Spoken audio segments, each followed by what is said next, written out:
Alright, good morning mga hagala dyan. Good morning Pilipinas, good morning Davao-Inyo.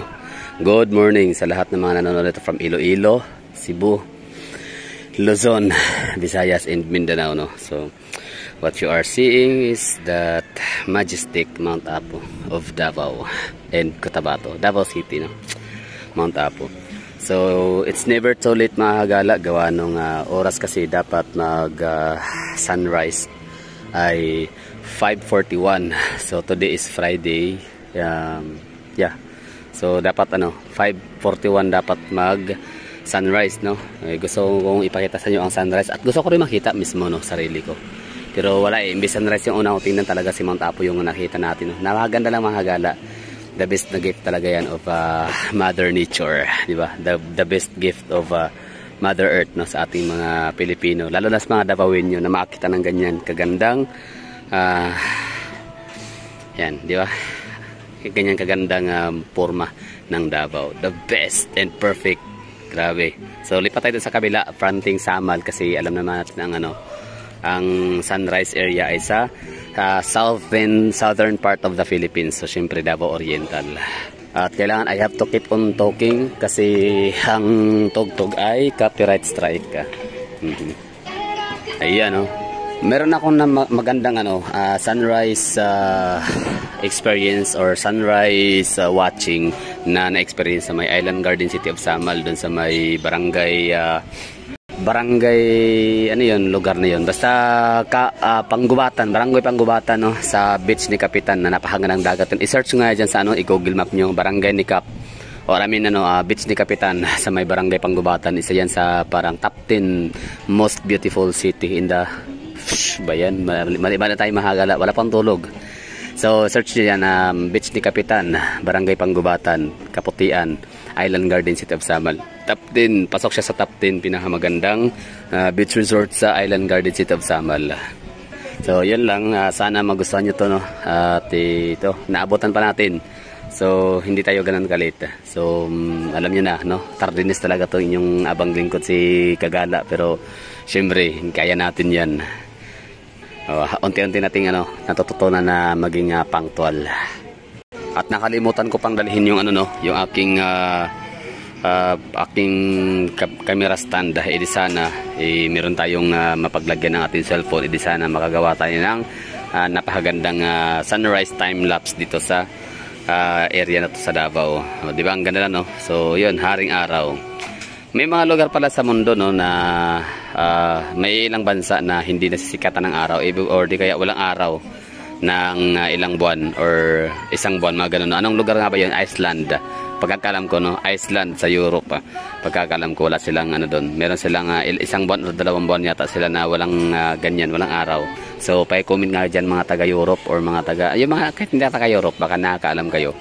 Or kahit mga taga Pilipinas, no, simpleng i-google nyo lang dyan, no, kung anong lugar, anong bansa ba sa mundo ang merong ganong klima or ganong weather na hindi makikita yung araw sa loob ng mahabang panahon, like mga ilang linggo or ilang buwan, di ba? So kung ganun, ano ba yon, swerte ba yon, maganda ba yon? Kasi ang Pilipinas, no, ang Southeast Asia, yung Orient Pearl, no, kaya tayo talaga na Orient Pearl kasi sa Orient, parang parang perlas ng silangan, di ba? Isa tayo sa may pinakamagandang klima sa buong mundo. Yung hindi nanonood sa buto-buto natin, yung sobrang lamig ng klima, di ba? Yung mga taga Europe kasi, may mga European countries, no, at kanilang mga nationals na kapag nakapunta ng Pilipinas, sobrang naiinlabo sila dahil nga sa napakaganda ng ating klima, napakaganda ng dagat, tsaka napakasarap ng mga prutas. Yung talaga na inlaban nila. Maging mga Pilipino, no, shout out ikaw, saan ka ngayon nanonood? Anong lugar ka ba? So, ilang taon ka na dyan sa inyong lugar na naninirahan, dyan sa ibang bansa, nagtatrabaho at bilang isang residente na rin? Kung gaano baka namimiss ang Davao City. So, shout out kay Jackie Hofer Schaffer. So, malamang isa yan siya, no, sa kahit paano namimiss niya ang kanyang lupang sinilangan, lupang tinubuan dito sa Davao City. Bayan, bansang Pilipinas. So sila shout out kay Ismael and Nits, no, Tapos shout out rin kila Mark in Pearl. Oh, ito. Siyempre yung taga Jensa, no, na friend natin. I don't know if you still watching, no. Kaya sino yun? Daming Daan. Bago lang siyang nakaalis na, no. Bago lang siyang nakatirang Las Vegas, no. Ano niya lang nitong taon. Kakalipad lang. Seeking for greener pasture, kumbaga, kung tawagin. So, good luck din sa iyo, sir, no. Basta okay, sa mga Pilipino na nasa ibang bansa, mag-ingat ho kayo dyan, no? Keep safe always. At syempre yung nakatira sa Canada na si Mike Lee, Resolution Around the City, or Sir Mike, no? Shout out to sa inyo. So sana ay maganda rin sana ay meron din ngayong ganyang sunrise sa inyo. Sana okay rin kayo dyan. Pero okay lang kahit hindi ganito hindi kasing init ang Canada. Ang mahalaga ay maraming pera. Ibig ko sabihin malaking sahod ba? Yan ang maganda. Tsaka pamilya mo kasama mo. Yun ang maganda dun. Di ba? Yan naman talaga eh. Kahit anong lugar ka pa nandun, basta andun yung mga mahal sa buhay kasama, yun ang pinakamaganda. Walang problema. Tapos kay naman, Imelda Mansfield, shout out. Hello po. Kumusta ho kayo dyan sa anong lugar nga nyo? Nakalimutan ko. Basta sabi mo boundary ng Canada and US. Pero US ka talaga, di ba? US ang yung location geographically nasa US pero mas malapit ka sa Canada. Okay? Tapos yun lang. And after dyan, siyempre medyo may ulap tayo ngayon, no? Hindi natin masyadong makikita si Haring Araw kaya magto-turn around tayo dito sa area na to para makita natin talaga na mas maganda ang Davao City. So dahan-dahanin lang natin para makita yung view, ha. So ano bang view makikita natin from here? Yan, tulay. Nakita natin yung tulay. So Magsaysay Avenue. Coastal Bridge. Santa Ana Avenue. Santa Ana Junction or Magsaysay Junction. Ano ba talaga? Magsaysay o Santa Ana? Sige, Santa Ana na lang, no? So ano yan? Coastal Bridge. Coastal Road. Santa Ana Bridge. Santa Ana Junction or Santa Ana segment. Kita na natin, di ba, no? So kung mangyari na talaga itong Davao City ay magkaroon tayo ng budget na talaga na mahahanap ng lupa para mapaglipatan ng mga kababayan natin na nakatira dito sa Islam area or mga informal settlers o kung ano man tawag dyan. Sana makahanap na tayo. Sana magkaroon ng marami ng pera ang Davao, pero syempre least priority siguro yan. Parang inuuna talaga yung talagang araw-araw na pinapakinabangan. So ano nga ba yun? Yung kalsada tsaka yung mga transport, no, yun talaga pinaka-problema ngayon sa Davao.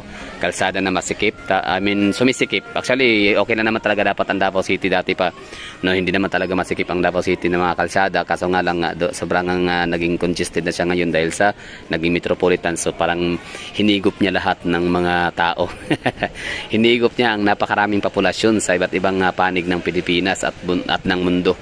No, siyempre hindi naman pupunta yan dito lahat na walang sasakyan. So may mga sasakyan talaga yan, no. Yung iba mga taga Manila, taga Luzon dito na-assign sa Davao, tapos siyempre yung company nag-issue ng service. So yun, dadagdag naman sa sasakyan sa kalsada. So nadadagdagan yung congestion natin sa ating mga main roads and main thoroughfare. Kaya ang nangyari, sumikip, no, yung ating daanan. Kaya isa yan, kumbaga main thoroughfare ng mga roads, mga main avenues or mga daanan, mga highways and main roads, highways, traffic, yun talaga yung pinaka number one problem sa Davao na ating kinakaharap. At syempre yung peace and order, hindi yan pwedeng bawasan ng budget. Kailangan andyan lagi yan kasi syempre aanin mo yung malawak ngayong daan, aanin mo nga yung napakaganda tingnan na yung lugar, napaka-organized. Ibig ko sabihin walang squatter area, pero yun naman pala hindi naman safe ang mga tao din na naninirahan dyan, di ba? So meron din siyang mga insurgency cases. So dito sa Davao, napaka-safest city siya, no? Kasi dahil nga sa ating gobyerno, isa yan sa may pinaka-priority talaga, top priority ang ating peace and order. Okay, tapos ikot tayo dito. Ayan na nga, so napag-usapan natin yung ang ganda tignan ni tulay na yan, ni Santa Ana Bridge, Coastal Bridge, lalo na kung wala ang mga Islam area dyan sa kanyang ilalim na mga kabahayan. Sana mahanapan na sila ng mapaglipatan, no? Sana makabili ng ating gobyerno dito sa Davao ng lupa for informal settlers, for relocation sites. So meron tayong nakikitang gusali dito. Siyempre babanggitin ulit natin, ito ay Aswila Cove, yan. Tapos ito naman ay ang Dositani, ay hindi pala, wait lang, Dositani pala, Dositani, yan. Tapos ito naman yung ating Dositani, tas Grand Regal naman ito, Grand Regal. Tapos yung ating Davao Park District in the SMDC. So ang Davao Park District is developed by Mega World, and SMDC syempre SM, di ba? So ito palang kulay blue na to ay Davao Finance Center, no? So tatlong BPO ang meron diyan. Yun na iCore, Concentrix, ay wait lang, iCore, VXIN, Teleperformance. Okay. So dito naman na area, kita natin to, anong lugar ba to? Di ko na alam yan kung ano yan. So kayo nang bahala dyan mag-comment. Okay, dito naman na area. Yan. Ikot-ikot tayo dito. Para sa mga malaking gusali na makikita natin. Oops. Okay. So anong building ba to dito? So di ko na rin alam. Kayo nang bahala dyan. Ay nga pala, Acacia pala to. No, wait lang ha, Acacia. Balikan natin sa Acacia. Acacia Hotel. Yan. That is Acacia Hotel. Tama? Okay. Acacia Hotel. Sayang no, si LPDH hindi siya masyadong tanaw dito. LPDH or Lanang Premier Doctors Hospital Incorporated. Kasi nasa likod siya ni... Tama ba? Ay, ito pala yan. Si LPDH pala to. Yan. LPDH pala to. Yan. Okay. So ito Acacia. Okay. Tapos dito tayo na area. Mga gala, baka sabihin nyo pabalik-balik ako sa lugar na to. Kasi nung huli kasi iba naman ang view nun hapon. Tapos mamayang di ko one of these days, baka bukas sunod na araw, no, o susunod pa na mga araw pa kung hindi na ako busy. Babalikan ko dito tapos i-witness naman natin yung magagabi, yung simulang mag-turn on ng light, ang magla-light up yung city, tapos pawala na si araw, palubog si araw, tapos magla-light up ng city. Magandang view din yun, no? So minsan gagawin natin yun para sa inyo. Siyempre malakas kayo sa akin, no? Tsaka ako din mismo, siyempre para sa sarili ko na rin, kasi gusto ko rin makita ng ganong view. So ito siya ay Aeon Tower. Tapos wait lang, ano to under construction na to? Abrisa Tower. Abrisa Tower or ano ba yan? Tama, Abrisa Tower 1, Abrisa Tower 2. Tapos ito si Aeon Tower. Tapos si Abrisa Mall, hindi rin makikita. Siyempre maliit lang siya, no? Mababa lang. Siyempre pag mga ganyang mga view sa malayuan ang makikita naman talaga natin. Tapos ay yung mga skyscrapers and mga high-rise buildings lang din naman talaga, no? Not unless kung nasa Himpapawid tayo. So mas mapapansin din natin yung mga malls kasi malapad. Pero pag mga high-rise tower or mga high-rise buildings, so sa malayuan sila yung nakikita. So Aeon Tower, tapos ito naman si Insperia, yan, yung gitna. Tapos ito naman sino to? Si Abrisa's Place, tama, yung ano yan, yan, istihan din, mga transient staycation. Tapos ito naman wait lang, Sida Hotel. Tapos ito naman ay merong under construction dito. Yan, Dorian Hotel. Tama. Okay, alam ko na, no? Ang galing ko na. So, memoryado ko na siya. Tapos Dorian Hotel. Tapos ang kanyang nasa likod naman ay yun yung anong gusali ba yan, mga hagala? Avida Tower, no? By Ayala ulit. Tapos may mga gusali ulit dito na natatakpan na rin siya ditong bubog na to. So hindi natin siya masabi kung ano yan. Pero marami sana, no? Yun, no? Price Tower. Pero natakpan siya eh. Kaya dito na tayo sa may Gaisano Mall sa Dapik. Okay, so tingnan natin si Dapik, ha. Yan, Dapik. Yung paano yan pa magandang disenyo na yan. Sana may bubong yan, no? Pero wala. Ba't walang ano siya? Wala siyang tilon. So ito yung pinapasyalan ko minsan, yan. Elevator yan pababa. So Gaisano Mall, Dapik. Maganda rin kapag andyan ka rin nakatayo kasi makikita mo rin yan, overlooking din kahit paano itong lugar na to dito sa may Chinatown. Makikita rin nila. Makikita natin kapag andyan din tayo. Tapos si Misachira, no, mataas yan.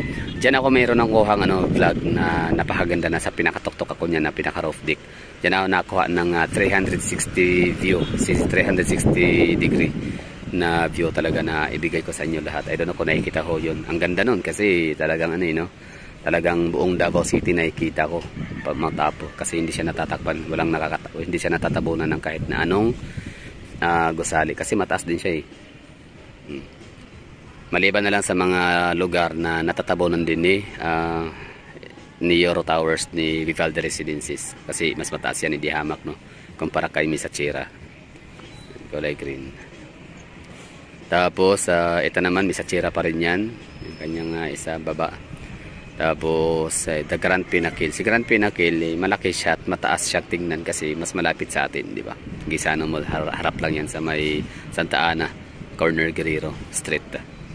Grand Pinnacle, di ko pa napuntahan yan. Maganda ba dyan? Magkano? May balak kayo, no? Mali natin, baka afford lang, di ba? Tapos ito naman syempre yung Mount Apo, di ba? Yan talaga ang pinakamaganda. Walang kapantay, walang makakatapat, no? Kahit saang lugar sa Pilipinas. So one and only Davao City lamang ang merong ganyang tanawin, Mount Apo. Pero syempre hindi ko naman ibig sabihin na kahit wala kayong Mount Apo, hindi na maganda ang bundok ko ninyo, yung ikanyong skyline. Syempre for example sa Legazpi, no, sa Albay, ang ganda kaya ng skyline ng Albay. Kasi Albay, Daraga City na ba Daraga? So siguro City ng Daraga kasi maraming mayaman ng Daraga Albay. Legazpi City. Yan particular city na 'yon. So Albay ang Mount Mayon ay napalibutan siya ng mga province, mga municipality and cities ng Albay. So yun na nga, Malilipot, Tabaco City. Basta nakapunta na ako diyan. Legazpi, Daraga, Ginubatan, Kamalig. Maganda rin ang Albay talaga. Napakaganda ng kanyang skyline of Legazpi. Kasi nga mga gusali, kabahayan, tapos Mount Apo. Mount Mayon, sorry. Yes, Mount Mayon. So tatlo pala ang paborito kong vulkan or bundok sa buong Pilipinas. Mount Mayon ang number 1. Tapos pangalawa si Mount Apo. Kasi ito sa Mount Apo, minsan hindi naman talaga napapakita to, no. Tinatakloban din talaga siya ng fogs. So for me, number 1 is si Mount Mayon, number 2 si Mount Apo, number 3 si Mount Taal. O, diba? Ang ganda lang, no. Mount Apo, wala makakapantay dyan, walang katulad, walang kapariha. The one and only. Yan ang nagbibigay na unique sa Davao. Yung na yan, yung bundok na yan. Tapos ito si Vivaldi Residences, syempre.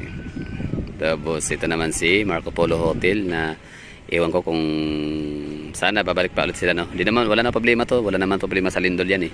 Talagang din yan eh, napakatibay din, napakatatag, no? Stand the test of time din yan. Metrobank, tanong din natin si Metrobank. Si Metrobank pasok na rin siya sa high-rise building. Kasi parang nasa siya 7th floor, 8th floor. Tapos si naman, Peak Lane, Tooto. Si Ateneo de Davao University, mid-rise building lang siya. Mid-rise, parang 9th floor, 8th floor. So kung naka 9th floor siya, mid-rise pa rin siya, no? Wait lang, mid-rise ba yung 9? Nakalimutan ko na, no? Basta mataas ang gusali. Kasi ito si Ateneo de Davao University, kapag nasa Samal ka, tanaw mo rin yan eh. Oo. Pansinin din talaga yan siya. Malaking gusali din kasi siya. Tapos ito naman si Verdon Park. Alright. Tapos ito naman si Magallanes Residences. Tapos merong crane sa kanyang unahan. Yung ginagawa yan, Cristio Tower. Cristio Tower o Cristio Residences. Basta condominium din yan. Sa may harap lang yan ng Kulasas. Oh, ano yun? Bakit parang may bundok doon? Ano yun, Mahagala? Parang may bundok. Bundok nga. Ano yan? Bundok yan o fogs? Ano yan? Ano nga natin? Screenshot nga natin. Ayan. Ang galing, no? May bundok. May bundok doon. Ano yun? Para perfect con. Pati perfect con. Ano yan? Paki-comment nga dyan mga may alam, may ideya. Anong lugar yan? Panigurado, Davao Occidental or Davao Orient, Davao Occidental or Davao del Sur. So, anong bundok ba yan? Napakaganda naman na bundok na yan. Oh, parang ano no, parang Mount Mayon lang, you know. Ang galing. Tapos, okay na tayo. Ito naman si Philcrest Centrale or Centrail. Na under construction yung kanyang sa likod. Basta si Philcrest, ano yan, maganda rin yan. Darating yung time, no? Matatapos din yan. Tapos, ito, anong gusali ba to dito? Yan, sinumin natin. Dito na, no? Ito, si Hotel 101. Yan, ito. Si Hotel 101. By Injap Sia or Double Dragon. Pag sinabing Double Dragon, ano yan eh, parang it's a collaboration of Jollibee, sila Tan Kak Chung ba yun? Sino? Basta Jollibee, mga ganun mga Chowking may-ari, si Tan Kak Chung. Tapos si Injap, si Sia. Ang galing. So yun lang mga gala, maraming thank you sa inyong panonood. Sana nagustuhan niyo yung ating ginawang sunrise in the morning vlog or sunrise vlog dito sa Davao. Na napakaganda naman talaga, the best, no? Hindi matawaran, napakasulit ng ating ginawang content na to. Kahit pa hindi ako walang humpay na pagdadaldal kasi kailangan ko talagang i-overpower, no? Kailangan ko takpan yung tugtog sa ating likod kasi may ano dito eh, mayroong music na kaya naman na ipapa-off ko yung music kasi hindi ko naman pamamay-ari yung establishment, di ba? Hindi ko naman pamamay-ari yung lugar. Hindi ko siya binayaran, no, na wag mo munang patugtugin kasi copyright, nakahiya. Ginawa ko niyan minsan mga gala sa Naiya Airport sa may Terminal 3 sa Jollibee habang ako kumakain. Tapos nire-review ko kasi one time yung kanilang bagong produkto na yan, parang corn beef na pie. Basta corn beef na pie. Ano ba tawag doon? Basta pie, 'di ba? Ang pie ng Jollibee is choco mango, peach mango, choco pie, mga ganon. Peach mango pie tsaka tuna pie. Tapos meron silang bagong produkto no na corn beef pie. So ginawa ko, kumain ako doon sa loob ng Jollibee sa Terminal 3 nga. Tapos sabi ko na, ma'am, pwede paki-off muna yung tugtog kasi makaka-copyright ako. Di ba? Kasi ako yung nagpa-vlog kasi. Ako yung magpa-vlog ho, baka ako yung makaka-copyright. So yun, sinunod naman ako ng manager. Hindi na maulit yun, no? Napaka-entitled ko naman for that video. Pero matagal na yun, di ko na yun. Tsaka di ko na rin talaga siya pinablic, no? Kasi nakakahiya nga. So that's all for today's video. Thank you for watching and bye bye. Maligayang araw, no? Happy weekend.